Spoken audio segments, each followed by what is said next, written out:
This is KGW News at Sunrise. I was born after Roe v. Wade, and I never imagined that this is something I would ever have to encounter in my lifetime. This day, it's an incredible day, and we weren't sure that it would ever happen. Mixed reaction to the Supreme Court's decision to overturn Roe v. Wade. More on the local protests that followed, coming up.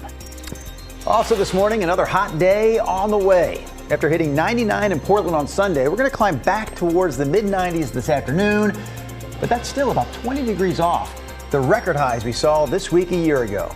Coming up, we'll take a look at the changes the city has made to protect people during episodes of extreme heat. Plus, I have a lot of videos of cougars, a lot of bobcats. I have a black bear crossing a few times.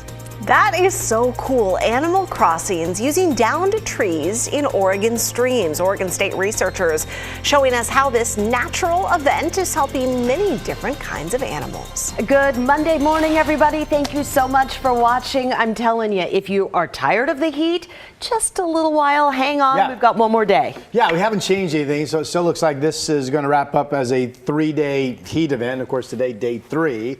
We are under a heat advisory for this final day. As you look at the Wells Fargo camera, I've had a lot of spiders lately. There goes another one. We have clear skies awaiting us. Didn't cool off a whole bunch last night. So if you're waking up without AC, 69 degrees, definitely not as cool as you would like to see it in the early morning hours. Here are my numbers today, 84 at noon. We get up to a high of 94, probably in the 3 or 4 o'clock hour, then start to cool off by 5 p.m. back down to 90 degrees. Tomorrow's high, you ready for this? Just 78. We'll have that 7-day forecast coming up. Much more comfortable. Thank you, Rod.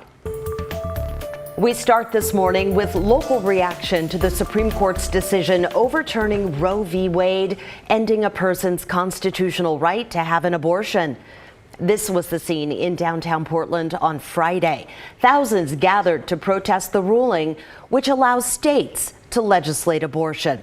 This protest was peaceful, but later in the evening, a KGW photographer caught a small group in the crowd breaking windows downtown at the corner of 5th and Yamhill. They also sprayed graffiti on the new courthouse downtown. No word yet on any arrests. The protest continued Saturday along I-5.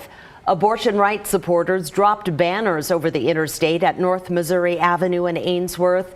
They demanded that lawmakers and courts stop making rules regulating people's bodies. Saturday night, about 60 people marched in protest. Portland police say this demonstration started around 10 o'clock in Grant Park. The group smashed windows and sprayed graffiti on several businesses and at the Mother and Child Education Center in Northeast Portland.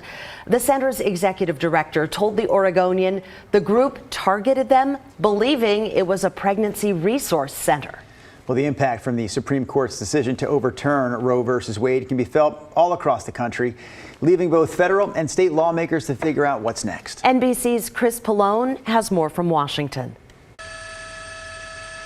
People filled the streets across the country this weekend, channeling their anger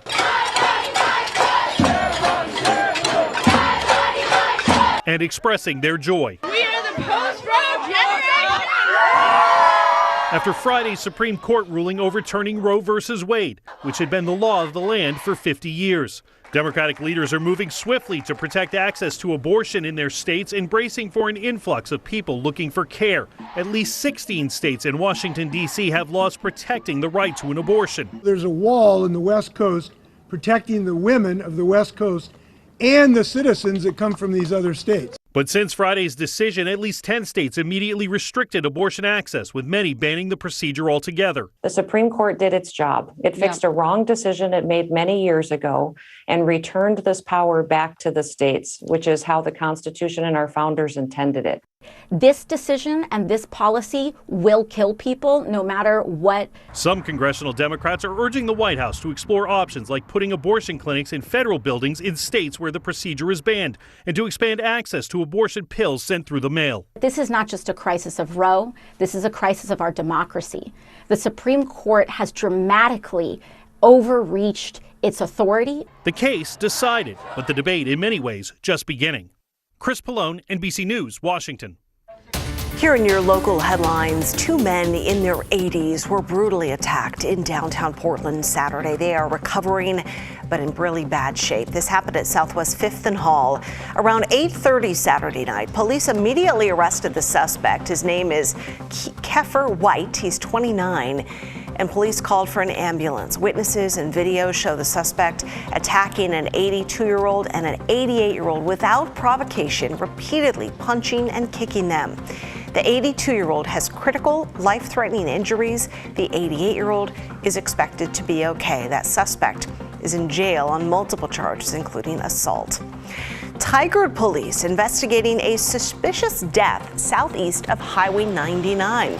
Officers found a body on Southwest Hall Boulevard yesterday, just before 1 o'clock. It's down the street from Tigard Plaza.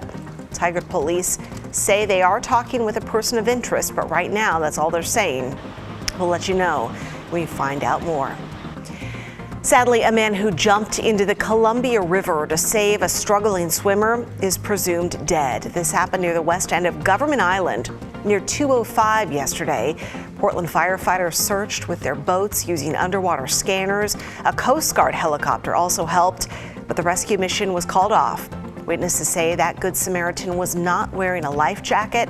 That struggling swimmer, she did survive, though. Those are some of your morning headlines.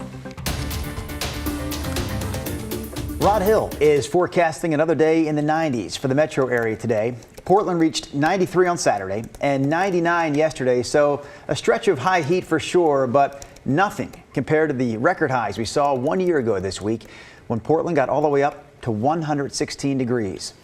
Nearly 100 people in Oregon died during that heat wave. KGW's Galen Etland shows us how Portland is remembering the people who died here. The tranquil babbling of a fountain and flicker of candles set the tone for this somber Sunday at Leach Botanical Garden. Challenging times can also help us to connect. City, county, and faith leaders from around the Portland metro gathered to memorialize the nearly 100 Oregonians who died during 2021's historic heat dome 1 year ago. The environmental crisis is a spiritual crisis. Reverend Mark Knutson called on climate action in their memory. May we recommit ourselves in their names to see and to talk about the interconnectedness of human life and global warming. Let us work for that peace with the earth, peace with one another, so nobody dies. Everyone can make a difference. Portland Mayor Ted Wheeler said the city is committing $4 million toward climate work in its new budget to make buildings greener and to plant trees in neighborhoods that are heat islands. The best time to have planned for these emergencies was 20 years ago. But we didn't. The fact is, we weren't ready. Multnomah County Commissioner Lori Stegman also spoke as part of Heat Week, a series of events raising awareness about safety resources. Your message is timely, important, and life-saving. A new Multnomah County report showed disproportionate impact on men, older adults, non-Hispanic white people, people living alone, those without housing, multifamily homes, and people without access to cooling. And as 90-degree temperatures settled over the garden, leaders called on everyone to reach out to vulnerable neighbors. This isn't just a government issue. And ultimately, to make drastic policy and life changes to slow climate change and lower frequency of extreme weather events. Our very way of life is imperiling all life on Earth. Everything about that must change. For the continuity of the human race, there's nothing less at stake. A plea to preserve nature's tranquility with flickers of hope for the future. In Portland, I'm Galen Etland for KGW News. We all felt the impact of last year's heat wave in different ways. For instance, this farm in Washington County lost hundreds of Christmas trees when those temperatures spiked. I mean, just look at the drooping branches, dead needles, and severely damaged seedlings. Well, a lot of you told us what you experienced during last year's heat wave on Facebook, so let's run through a few of them. Kara Owens remembers how all the trees and plants turned brown. It wasn't just the Christmas trees. A lot of plants suffered last year. Yeah, Ryan Patel says he's originally from New Mexico, and last year's heat here in Portland made it the hottest place he's ever lived. Linda Wilkinson says, I remember last year because that's when my granddaughter was born. It was miserable in the weather department, but a beautiful time for us. This year, we're just trying to stay cool. So the anniversary of the 116-degree day is tomorrow, the 28th. Yeah. I do remember that was a Monday last year. I remember I went outside with one of my sons to play wiffle ball. I was like, "Are you sure you want to do this?" He's like, "Yes." He wanted to experience the heat. I think we lasted, honestly, about 2.5 minutes. Sure. And we were just already dripping. Yeah. It was crazy. We did the same thing. I wanted to walk outside just to feel what that was like. Mm-hmm. Now, I'm the guy that grew up in Missouri with humidity, and I remember thinking, how bad can it be? And I think I know I played golf on the 112 day. I think on the 116 day. Man. But honestly, I will go to my grave saying 112 dry heat is much better than 92 and humid in St. Louis. Well, I'm telling you, I just think it is. I lived in Louisiana. I hear you. I agree with that. It's not as bad. I'd rather not have either. But it is still brutal. I'd rather have neither. I agreed. Our dew points over the weekend were low enough that the humidity factors averaged about 20% during the heat of the afternoon. So hopefully you found it doable to be outdoors if you were outside having to take care of some things. By the way, so real quick, these were the numbers from a year ago. It was a 3-day event in terms of 3 consecutive days that set all-time records. We went 108, 112, and 116. So today's record high for today's date, June 27th, is now the 112-degree temperature that we had 1 year ago. Here are some of the numbers yesterday. The Dallas hit 101, Portland, Salem, we topped at 99 yesterday. Astoria set a record for the date, 92. That was the only record that I saw. Vancouver and Hillsborough hit 97. Kelso and Hood River hit 95 degrees. The weather, there is some cooling in the South Willamette Valley up into parts of the Central Valley, and the Weather Service has dropped the heat advisory for you folks. But I mean, Salem, you're still in the 60s right now, and you're still going to be in the 90s today. So if you don't have AC, I'm sure your house or your apartment is still really uncomfortable. The heat advisory extends out into the Columbia River Gorge. We have beautiful clear skies again this morning. See, there's a warm number in a spot that technically is no longer under a heat advisory. Not my doing. 66 is the temperature there.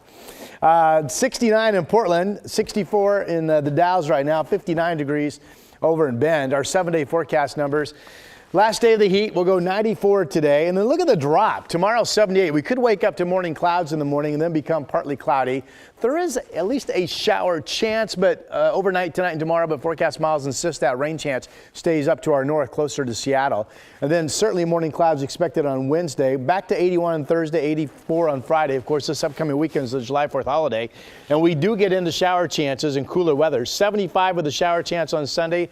July 4th right now could be mostly cloudy with some scattered showers around, and temperatures doing well to be in the low 70s. Of course, that's a week from today. Yeah, big changes. Thank you, Rod. Coming up this morning, local researchers make some new discoveries about wildlife near our rivers and streams. We'll explore this important habitat after the break. Tonight at 6, the story hits the road. You've told us you want more coverage of the other side of the Columbia, so we're heading to Clark County. It's an area that's exploding in growth. Thousands of people move there every year. So can the county and especially the interstate bridge keep up? So we need to think about really carefully where are those folks going to go and how are they going to get around, where are they going to work, how are they going to access the things they need to prosper here. Tonight on The Story, we're live from downtown Vancouver. The entire show dedicated to issues in Clark County. We're talking with Vancouver's mayor. We'll show you the spectacular new waterfront, and we've got a look into Vancouver's past. Join us tonight at 6.